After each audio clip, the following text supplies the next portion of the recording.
पश्चिम रेल्वेच्या बांद्रे पूर्व रेल्वे स्थानकाला लागत असलेल्या गरीबनगर परिसरातील अनधिकृत झोपड्यांवरती रेल्वेच्या माध्यमातून कारवाई करण्यात आली होती। सलग 5 दिवस ही कारवाई सुरू राहिली आणि यामध्ये जवळपास 400हून अधिक अनधिकृत झोपड्या या ठिकाणच्या ज्या पाडण्यात आल्या। आपण आज जर पाहिला, आज या संपूर्ण कारवाईचा 8वा दिवस आहे आणि आज या ठिकाणचा जर आपण परिसर पाहिला तर संपूर्ण झोपड्या या ठिकाणच्या हटवण्यामध्ये रेल्वे प्रशासनाला यश आलं आहे आणि यानंतर त्या ठिकाणचं जे काही डेब्रिज आहे ते सुद्धा त्या ठिकाणचं हटवण्यात आलं आहे आणि यानंतर आता या संपूर्ण परिसरावरती कॉन्क्रिटीकरणाचं काम जे आहे ते सुरू करण्यात येणार आहे। आजपासूनच या कामाला सुरुवात होणार असून या ठिकाणीचे जे काही सर्व घनकचरा आहे हा सर्व हटवून या ठिकाणी सिमेंटद्वारे कॉन्क्रिटीकरण केलं जाणार आहे आणि हा संपूर्ण परिसर लोकांसाठी लवकरात लवकर सेवेत यावा ह्या प्रयत्नातून आता जे काही कर्मचारी आहेत या ठिकाणी काम करणारे ते आता तैनात असल्याचं पाहायला मिळतात। खरं तर काल रात्रीपासूनच या ठिकाणचं जे डेब्रिज हटवण्याचं काम आहे याला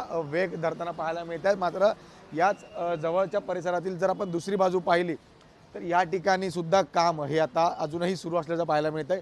या ठिकाणी सध्या डेब्रिज उचलण्याचं काम सुरू आहे। हे या ठिकाणचं सुद्धा डेब्रिज उचलल्यानंतर या ठिकाणी संपूर्ण हा परिसर त्या ठिकाणी कॉन्क्रिटीकरण रूपाने केला जाणार आहे। कुंपणाने जागा संरक्षित करण्यावरही या ठिकाणी भर दिला जाणार। त्यामुळे रेल्वे प्रशासन असेल किंवा मग महापालिकेच्या माध्यमातून या ठिकाणी ॲक्टिव्ह मोडवरती काम सुरू असल्याचं आपल्याला पाहायला मिळतं।